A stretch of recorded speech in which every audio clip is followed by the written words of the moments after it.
2900 kilogram ammonium nitrate, sir मजाक नहीं है, मतलब ट्रक भर जाए पूरा का पूरा। ये कोई इकट्ठा करता चला गया, किसी को कानो कान खबर कैसे नहीं हुई जी? ये तो जम्मू कश्मीर पुलिस ने उस मौलवी को पकड़ा, मौलवी ने मुजम्मिल का नाम लिया, फिर मुजम्मिल ने आदिल का नाम लिया, आदिल ने उमर का नाम लिया, तब जाकर वो 2900 किलोग्राम मिला अमोनियम नाइट्रेट। सर आखिरी कड़ी में कहीं जाकर, उससे पहले खुदा ना खास्ता कुछ हो जाता। सर कर्नल दानवीर सिंह ने इसका जवाब लगभग दे दिया, फिर भी मैं आपसे बता रहा हूं। आपको ध्यान होगा 12 मार्च 1993 को मुंबई में सैकड़ों किलोग्राम आरडीएक्स से विस्फोट करके सैकड़ों लोगों को मौत के घाट उतारने का काम आतंकवादियों ने किया था। उसमें भी एक चार्टर्ड अकाउंटेंट याकूब मेमन शामिल था। तब जो है कस्टम्स के रास्ते, समुद्र के रास्ते आरडीएक्स लाया गया, वो उसको स्मगलिंग नेटवर्क का यूज किया गया। लोगों को लगा चांदी आ रही है, आ गया आरडीएक्स। तो चांदी के आज जितना कस्टम्स गुड्स आता है हमारे देश में, सारे गुड्स को जांचा नहीं था। और अमोनियम नाइट्रेट जो कृषि के कार्य में उपयोग होने वाले फर्टिलाइजर के रूप में भी उपयोग होता है, ऐसा अगर कोई कलेक्ट कर रहा है तो उस पर शक होने के कारण है। क्यों शक हुआ? क्योंकि वो गैर एग्रीकल्चरिस्ट जो है, गैर कृषि कार्यों में जो संलिप्त व्यक्ति था, वो इसको उपयोग में ला रहा था। सवाल ये पैदा होता है कि ये रेडिकलाइजेशन हो क्यों रहा है, ये रेडिकलाइजेशन कर कौन रहा है, क्यों कर रहा है, और इस रेडिकलाइजेशन को रोका कैसे जाए। अभी हमारे चैनल में जो चर्चा शुरू हुई, डॉक्टर जलीस अंसारी 1990 में डॉक्टर टेरर बनकर उभरा था और मुंबई समेत जो है कई स्थानों पर उसने बम कांड किए थे। उसी तरह से आज डॉक्टरों का एक नेटवर्क दिखाई दे रहा है, पढ़ा लिखा वर्ग, डॉक्टर, इंजीनियर, प्रोफेसर, ये क्यों आतंकवाद के लिए रेडिकलाइज हो रहे हैं? प्रेम शुक्ला जी, ये रेडिकलाइजेशन करने वाले लोग मैं अखिलेश यादव का बयान आपको सुनाती हूं। वो ये कह रहे हैं सरकार को सबसे पहले इंटेलिजेंस विभाग को खत्म कर देना चाहिए, सभी अधिकारियों पर कार्रवाई होनी चाहिए।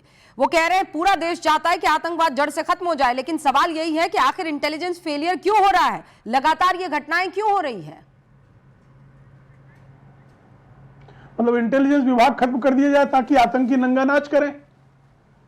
इंटेलिजेंस विभाग की सतर्कता के ही परिणाम स्वरूप जो है हमारी सुरक्षा एजेंसियां 100 बार जो है 100 बार सफलता पाती है, एक आध बार कभी विफल होती हैं। एक विफलता के लिए उनका डिपार्टमेंट खत्म कर दिया जाए और 100 सफलता के कारण क्या, 100 सफलता को कंचना जी कैसे करें, 30 सेकंड्स उसके लिए कभी मांग उठी? 30 सेकंड्स और उसके बाद मोहम्मद फैज हमारे साथ जुड़ चुके हैं। बिल्कुल, धन्यवाद रूबिका जी। लेकिन मेरा क्या कहना था, आप उससे भड़क गई। चाहे चुनाव हो चाहे चुनाव नहीं हो, सुनिए ना। आज रूबिका जी, अब देखिए बहुत दिन बाद आपके साथ जुड़ी हूँ, तो मुझे 30 सेकंड दिए, 30 सेकंड सुन लीजिए। चुनाव चल रहा हो, चुनाव नहीं चल रहा हो, कुछ भी चल रहा हो या नहीं चल रहा, आतंकवादी घटनाएं हमारे देश में नहीं होनी चाहिए। और इसके लिए वो सरकार जो ताल ठोकती है कि देश सुरक्षित हाथों में है, और जो ब्लास्ट हो जाए कहीं पर 13 लोग मर जाए, कहीं पर 26 लोग मर जाएं, और उसके बाद कहती है हम तो ये सक्सेसफुल ऑपरेट कर लिए, देखिए ये तो बड़ा हो सकता था लेकिन हमने पहले ही रोक लिया। अरे 13 लोग की जान की कीमत समझते हैं सर, 13 लोग की समझते हैं। देश सुरक्षित हाथों में होता तो दिल्ली तक पहुंचता कैसे? आपने पूरा नेक्सस बता दिया, जम्मू कश्मीर से लेकर लखनऊ से लेकर पटना से लेकर कौन सा शहर नहीं छूटा, और ये सब होता रहा। ये सब क्यों नहीं पूछेगा कोई कि इंटेलिजेंस एजेंसी है उनको आप बर्खास्त कर दीजिए, निकाल दीजिए, क्योंकि फेल हो रहे हैं बार बार। पहलगाम के बाद अभी ये पहलगाम हुआ था, जब हमने पाकिस्तान को इतना डरा दिया था, पाकिस्तान घुटनों पर आ गया था जैसा आपने कहा, तो आखिर में ये घटनाएं कैसे हो रही हैं, क्यों नहीं थम रही हैं? सवाल तो पूछा जाएगा ना सरकार से कि आप कह रही हैं कि हम भी सरकार की जुबान में जुबान मिला लें, तो फिर किस काम के हम लोग विपक्ष? और सबसे पहले सवाल तो प्रधानमंत्री जी से पूछा जाएगा। आत्मा उनका आहत हुआ, दिल भारी था भूटान में जाकर, जब केक खा रहे थे तब जाकर। अरे अपने देश में रहते इतनी बड़ी घटना हो गई, यहीं पर रुक जाते, देश को संभालते, देश को देखते। सुरक्षा एजेंसी फेल हो गई थी, देश जवाबदेही मांग रहा था प्रधानमंत्री जी से, लेकिन प्रधानमंत्री जी जाकर केक खा रहे थे। यही देश केक खाने नहीं गए थे, केक खाना होता तो वो अपने घर ही पर मंगा के खा लेते। देश के दूसरे भी तो कमिटमेंट्स होते हैं ना मैम, ये क्या केक खा रहे थे? ये कहने के लिए बड़ा अच्छा लगता है, एक कमिटमेंट होता है। अभी वो जैसे ही उतरे हैं भूटान से पहुंचे हैं दिल्ली और सीधा एलएनजेपी हॉस्पिटल गए हैं लोगों से मुलाकात करने के लिए, केक खा रहे थे। ये बस यही आपको दिखा पूरे टाइम में। जो डील्स हुई हैं, जिस तरीके के संबंध आगे पड़े, वो नहीं दिखे। वो घूमने के लिए नहीं गए थे वहां पर, कोई कीमत नहीं है, वो घूमने के लिए नहीं गए थे, सफारी पर नहीं गए थे ma'am. He did not go on a safari there. Please, इसको आप इसको इतना हल्के में मत लीजिए। प्रेम शुक्ला जी, जी देखिए, ऐसा होता है कि आतंकवादियों को पालता कौन है? श्रीमान लालू प्रसाद यादव, मोहम्मद अफरोज नाम के इस देश का अलकायदा का पहला आतंकवादी पकड़ा गया था, मोहम्मद अफरोज। उसको वो टिकट देते थे चुनाव लड़ने के लिए। तो लालू जैसे लोग जो आतंकवादियों को पालने का कुकर्म करते हैं, ऐसे लोगों में आपके पीछे बोल रही है, क्यों पीछे बोल रही है? बदतमीजी क्यों कर रही है? बदतमीजी क्यों कर रही है? मैं आपके बकवास को भी सुन रहा था ना, मैं आपके बकवास को भी सुन रहा था ना, बहुत ध्यान से, गौर से।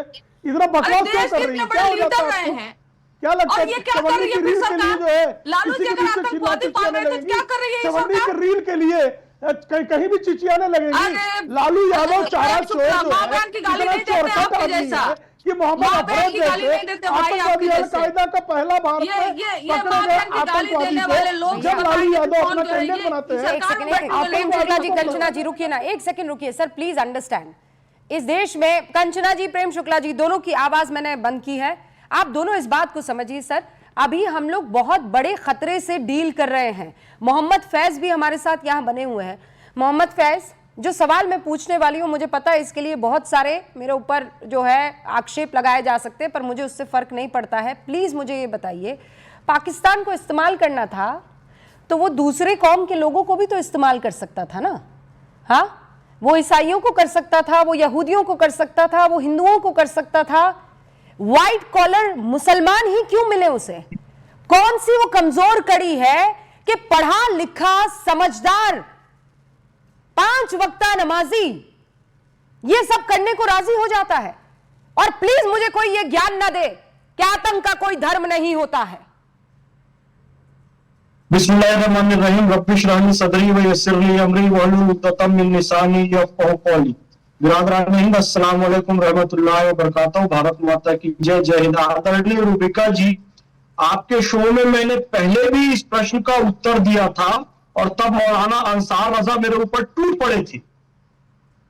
उर्वशी, मेनका, रंभा के नाम पर कोई भी हिंदू बम बांधकर नहीं फटेगा कि वहां पर मुझे उर्वशी, रंभा, मेनका मिलेगी।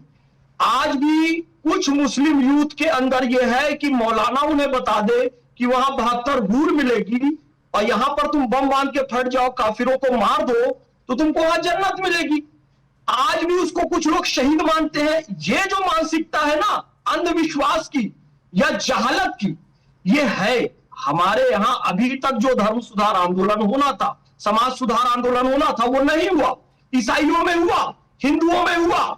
सबसे बड़ी जिम्मेदारी आज रूबिका लियाकत जी, आप जैसे और हम जैसे मुसलमानों की है। दिशा निर्देश दें।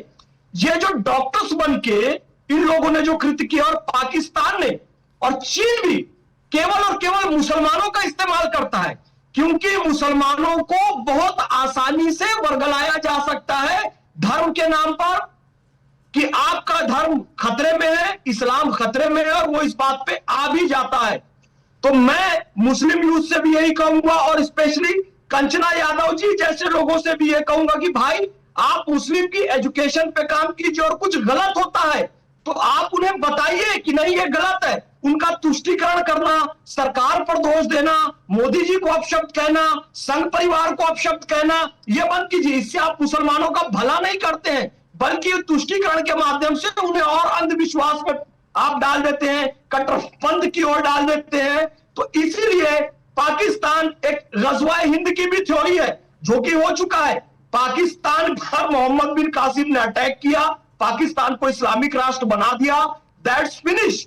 अब वो ये सोचते हैं कि भारत का जो बचा हुआ भाग है उसको भी वो पूरा इस्लामिक कंट्री बना लेंगे, सब कुछ कर लेंगे। लेकिन हम अच्छे से जानते हैं रूबिका जी, आप और हम और कंचना यादव जी और तमाम जितने लोग यहां पर बैठे हैं, सुरक्षित केवल इसलिए हैं क्योंकि भारत में बहुसंख्यक हिंदू समाज के लोग रहते हैं, इसलिए इस्लाम के तमाम फिरके भारत में सुरक्षित है। हम आप जैसे उदारपंथी लोग सुरक्षित है, तमाम मस्जिदें सुरक्षित है, तमाम दरगाहें, खानकाहें सुरक्षित है। इस बात को कितने लोग मान रहे हैं? पर मोहम्मद फैज भाई मुझे ये बताइए, इस बात को कितने लोग मान रहे हैं?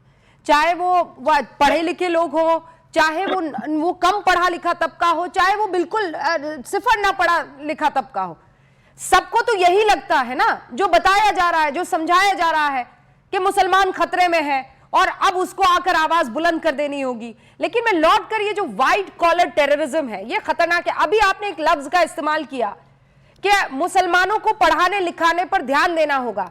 ये जो पकड़े गए हैं ये सब कम पढ़े लिखे हैं, ये बताइए फैज भाई, कम पढ़े लिखे हैं? मतलब सबसे कठिन पढ़ाई, कठिनतम पढ़ाई अगर कोई हो सकती है तो वो डॉक्टरी है, MBBS MD करना।